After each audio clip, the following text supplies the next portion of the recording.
it's like saying, where are you headed tomorrow? And you go, I'm going to be driving 80 miles an hour. I go, well, great, but where are you headed? I don't care. That's exactly what it is. And it's like, which direction? You go, I don't know, but I'm just going to be going 80 miles an hour, and it's going to be awesome. And it's like, a goal is not a strategy, and a goal is not a tactic. All right? So does that make sense? Yeah. So the goal informs the strategy or the tactics, right? So it measures how you're doing in relation to the strategy or tactic. Okay. So if we want to think of this in terms of like sequentially, you have a goal, so then you come up with a strategy to reach that goal. It's the other way around. So you come up with the strategy first and then the goal? You come up with a strategy, tactics to accomplish it, and you go, now how am I going to measure that? Welcome to the Live Truly Free podcast, where we provide fatherly guidance to entrepreneurs at any level of their journey. Hi, I'm George Black, and this is AJ.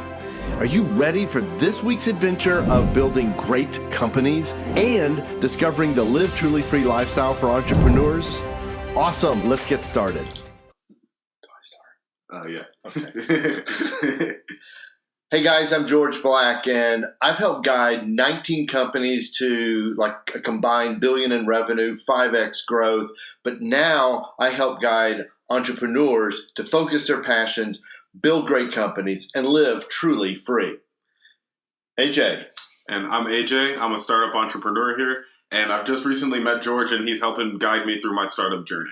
Yeah, so we want to jump into that today and hear what AJ's been doing, where he's going, and we're going to unpack some ideas and concepts that to help him, but they're going to help you too. So start with like, why entrepreneur? How'd that all start with you? What's your beginnings like? I feel like entrepreneurship was kind of ingrained in me from a young age. My dad, he owned a carpet cleaning business for as long as I remember, and he owned it for about a decade, from about when I was 4 to maybe just before high school area. And I always thought it was really cool, and I always admired how he controlled his own schedule, and he was able to bring his kid to work with him whenever he wanted. And I would always have fun going with him to work and just being able to do all like the prep stuff for the carpet cleaning, like moving little things, spraying down rooms. I just thought it was really special that he got to control his own destiny and that he was the maker of his own destiny. Yeah, that's good. Yeah, because that's actually the concept. One of our big foundational pieces to Live Truly Free is to help entrepreneurs really live into the lifestyle they want. And your dad obviously wanted to spend time with his kids, and he worked his schedule around that, controlled his destiny. That's awesome. So so your dad's this entrepreneur. Where do you start as an entrepreneur? What's your earliest thing? I want something really good. Yeah, so I remember when I was a little kid, just following my dad's example. I always felt like I can go do something and make myself some money. So I come from the Midwest, so every winter when it would snow, I would just grab a shovel and walk around with a couple of my friends asking people to shovel their driveways for $10-15 and just save that up to, go buy something at McDonald's or some little toy here or there. Yeah. And that was probably my very first entrepreneur venture, I guess you can call it. So now, because we made you're launching, talk about this company you're launching and what's going on with that. Yeah, so I came down to school here in Texas, and I joined my school's business fraternity, and I just wanted to join that to get access to connections in the business world. Right. I'm a transfer student, so that was a good way to meet people and people in my similar field. And I always thought when I got to college I was going to graduate, get a job for some big company, learn a lot of good stuff, and then eventually take that into my entrepreneurial role. Right. But it happened a little bit sooner than I thought, and through this business fraternity, I was approached by my business partner with a patented medical device that she needed help bring to the market. And so instead of doing an internship or anything like that, I decided I was going to jump right into my entrepreneurial journey today. Yeah, that's that's school, that's intern, that's everything all rolled together. A good friend of mine a number of years ago went through an executive MBA program, and then he launched an entrepreneurial business I helped him with, and he goes, "They didn't prepare me for anything that I'm running into," and that's really true about the real world. So let's get into the real world. So tell us about like what the product is, and where are you in. And where we're headed with this is like, what's the challenge now facing you? Where are you at in the process of launch and all that? Yeah, so we formed in February, and we've been going through a pitch competition, and we've just been building our business up from there. Since we're a medical device company, there's a lot of regulatory requirements that we have to make sure we're checking off, and we're pretty much through all of those, and we're just finishing up some product design features. We've been testing the device with local physical therapists, and we've been incorporating their feedback as we improve the device for our go-to-market device that we're Okay, so tell everyone, what is the device? What does it do? So it's a shoulder rehabilitation device. It's really simple. It just helps. It's basically a guide rail for patients to help them recover the full range of motion after an injury or a surgery. Oh, okay. So what's the next step for you guys? So next step is finalizing our product here. We have a version 1 is what we've been testing with physical therapists, and now we're trying to transition to a V2, incorporating all the feedback that they've given us to make it a more functional product and to make it a more market-ready, just clean-looking product that people would be willing to part money with. V2? Yeah, that's just the shorthand for version 2. Oh, see, you sound very important when you say V2. But I didn't know what you meant, so yeah. I'm not afraid to ask. Yeah. Okay, so you're ready to go to market? Not quite. So we have to finalize the device first. Right. And then after that, we can get our dimensions down so that we can make the packaging. And then from there, we got to get in contact with people, get in front of physical therapists, and actually sell the thing. Okay. So how are you going to do the selling? What's the plan there? So our goal right now is kind of to get in touch with physical therapists from 3 different angles. First is just LinkedIn, using the networks that we all have, just messaging people that way. Second would be cold calling physical therapy clinics in the area, just trying to get appointments with them, let them get to a point where they let us demonstrate the device for them. And then third is just everyone that we've been using on a free trial basis, asking them, hey, do you have connections in the area that'd be willing to talk with us? And kind of using those 3 funnels to get our first customers is the goal. Okay, so AJ, all of those are tactics. Mm-hmm. I'm wondering, what is your sales strategy? So how would you differentiate between tactics and strategy? Okay, so tactics. So let's go with strategies first. So in my book, I spend some time, The Next Level Entrepreneur, I've got a whole chapter on tactics versus strategy. And what I did was I studied like Army War College, United States Military Academy at West Point, and what are strategies and what are tactics from that perspective? Because these guys have got to know this. And I wanted to boil strategy down to like one sentence. So like how do I know I've written a strategy? Okay. And the one sentence is that a good strategy shapes the future. And a tactic accomplishes an immediate objective. So it's like in the Army, the captain may say, okay, let's take that hill. All right. Well, is that a good strategy, a bad strategy, or is it even a strategy? Well, in the whole scheme of the war, it's a tactic. And so the question is, did somebody tell you to take that hill? I mean, or did you just decide to take the hill? So it could be part of a strategy in which it's very important. So, or if he takes the hill and there's no strategy and they took the hill, kind of like, yeah, that was a waste of time. So the thing that you want to be able to do is have a strategy that shapes the future, and then you put tactics underneath it. So like contacting therapists, LinkedIn, I forget the other one. but all of those are good, maybe, or it maybe just take the hill and they lead nowhere. Yeah, that I can see, because what I just described to you were the 3 tactics, I guess, that we're going to use to go to market. These are the 3 hills we want to try to climb up, if you want to follow the metaphor. So then an overarching strategy is long-term how we're going to continue to sell the device. Well, it doesn't have to necessarily be long-term. but we want it to shape the future. So let's figure this out. We're going to just do this live with you guys. This is completely unrehearsed. We don't have an answer. AJ has no idea where this is going. So let's just talk out what would be a good sales strategy. Now, we can build it from the bottom up. So we know your tactics. So we go, okay, if those are tactics, what would be an overarching strategy? And an overarching strategy would be, I can hear in the tactics, you're actually running a strategy. So who are the primary users of this device? So there's a point of differentiation here, because we want to sell directly to the physical therapist because they have a lot of patients who are going through the rehab process.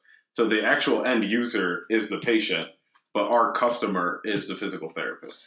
Okay, so will the physical therapist be selling the product at a markup to their patient? No, they actually don't like retailing products just because they don't have space for inventory.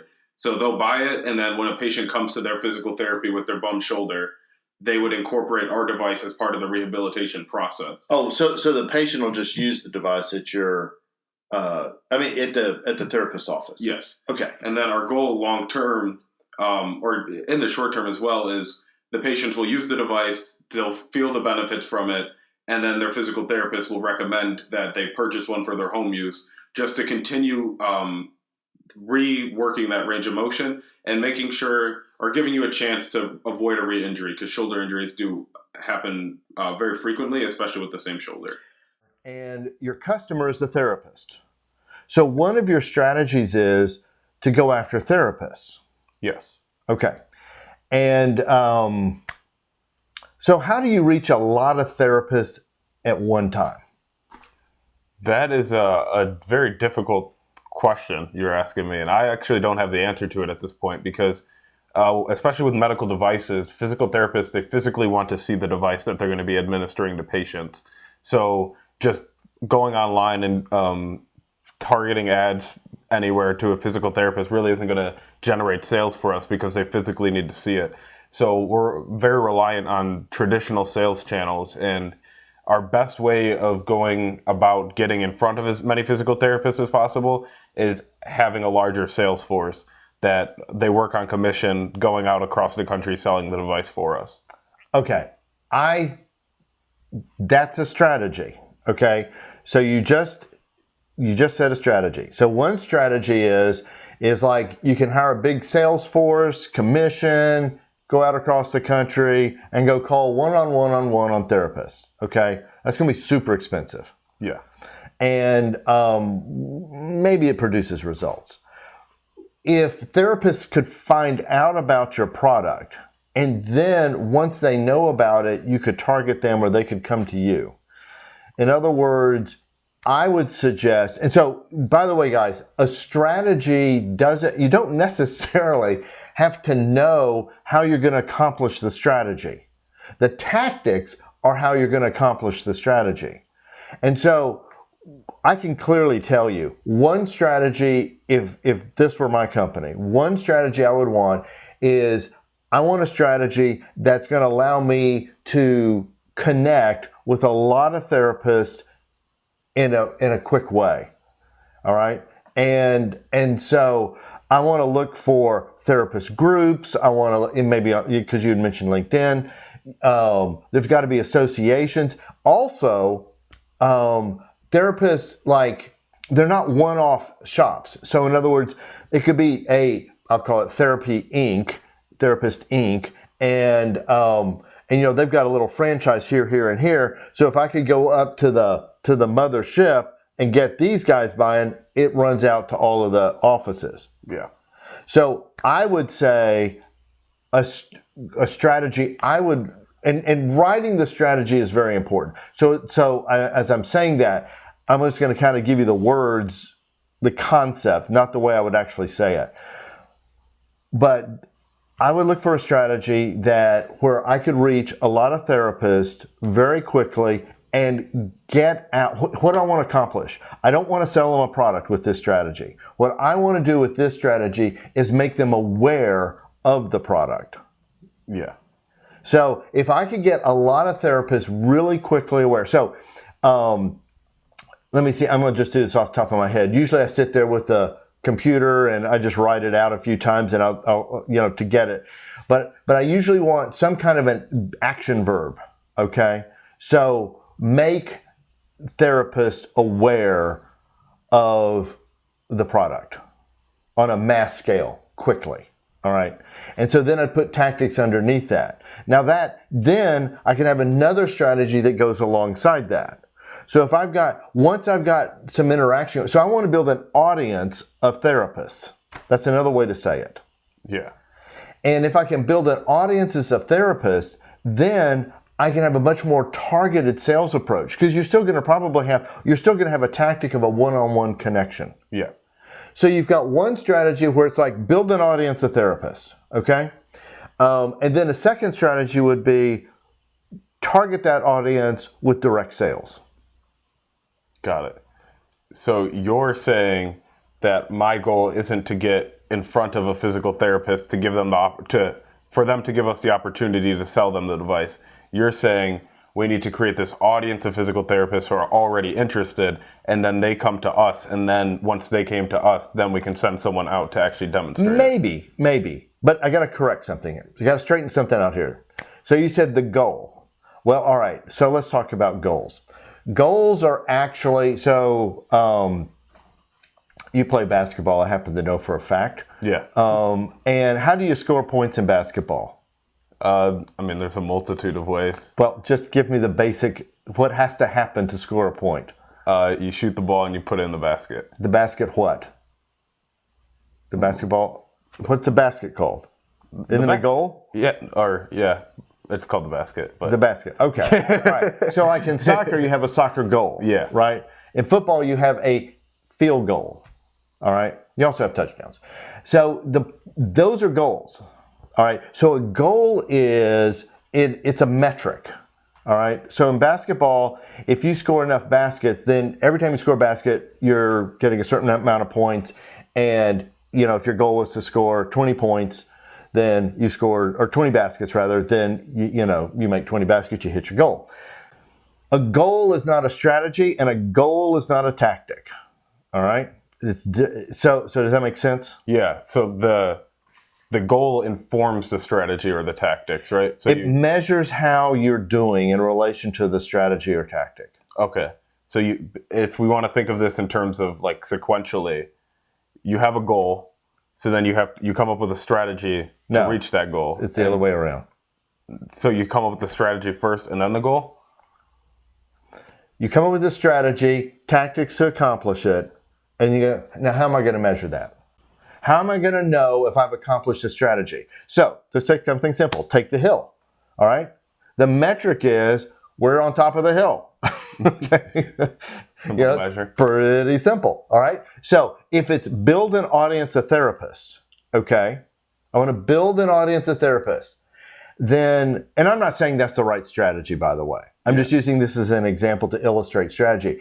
So, I want to build an audience of therapists. Well, in the first month, my goal is to have 100 in the audience. Okay. And the next month, I want to add another 100 into the audience. Okay. So goals, so you develop a strategy, and then goals are the way to measure whether that strategy was effective or not. Right.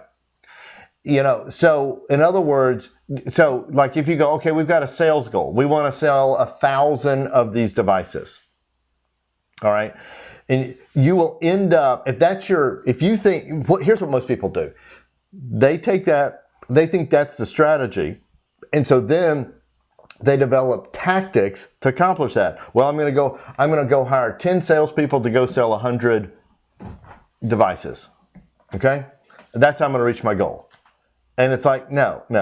It's like my strategy is to sell, I'm going to call on therapists one-on-one. And I want to call on 100 therapists this month. Got it. And my goal is to sell whatever your closing rate you think you could sell on that. 20 devices. So that's a strategy, is like I'm going to put boots on the ground, and we're going to blanket the town we're going to, or blanket the state of all the therapists that we can possibly get in touch with. You see? Yeah, I see the difference there.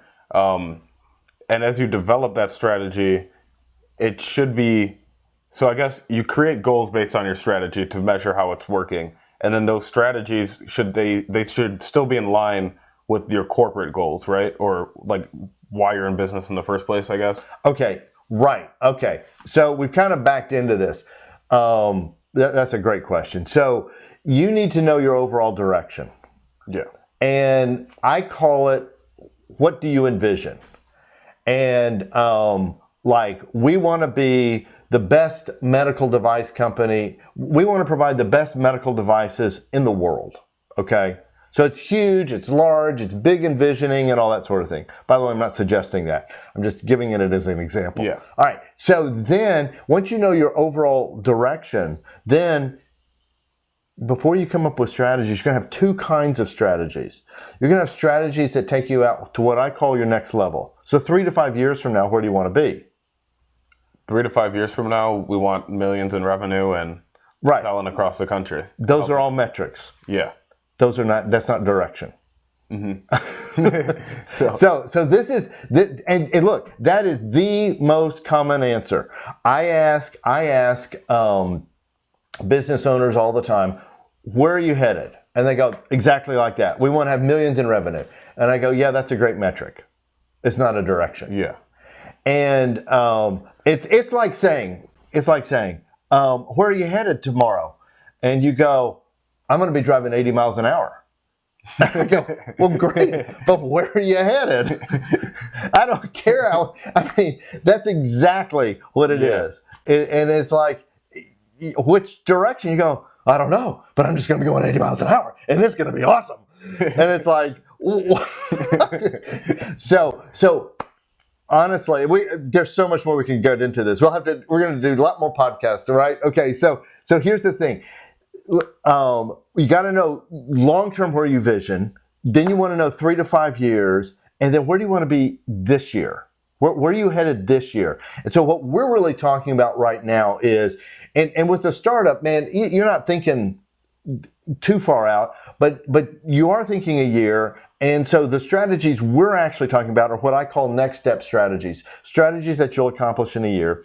And then the next kind of strategies would be next level strategies that are going to take you out 3 to 5 years. So has this been helpful? This has been very helpful. You've helped me redefine some words I was clearly using wrong in the past, and you're helping me focus on strategy and kind of now I have a better thought process for how I'm going to frame my strategies moving forward. So one quick tip, if you're like AJ and literally every other business owner I've ever met, and you say, I go, where are you headed? And you go, we're going to have millions in sales. Let me just say, if you just simply ask yourself this question, how are you going to sell millions and millions of dollars of your product? That will begin to take you into strategy. Probably you're going to go to tactics first, and then you can come up off the tactics and go, wait a minute, what's the overarching strategy here? Yeah. So there's all kinds of things we can get into for the next time. But anyhow, this has been great. Yeah, I'm super excited to keep doing this moving forward. I think we can teach people a lot of things just from this journey of someone who's just going through the process and someone who's helped a lot of people and just putting it out there for everyone to see how this interaction goes. Yeah, so we're going to keep talking about entrepreneur stuff, and we're going to also be tracking with your journey. Yeah. Sounds good. Yeah, it was super exciting. Okay, see you guys next time. So for more conversations like this one between me and AJ, click this video. I know you're going to love it. And until next time, may you live truly free.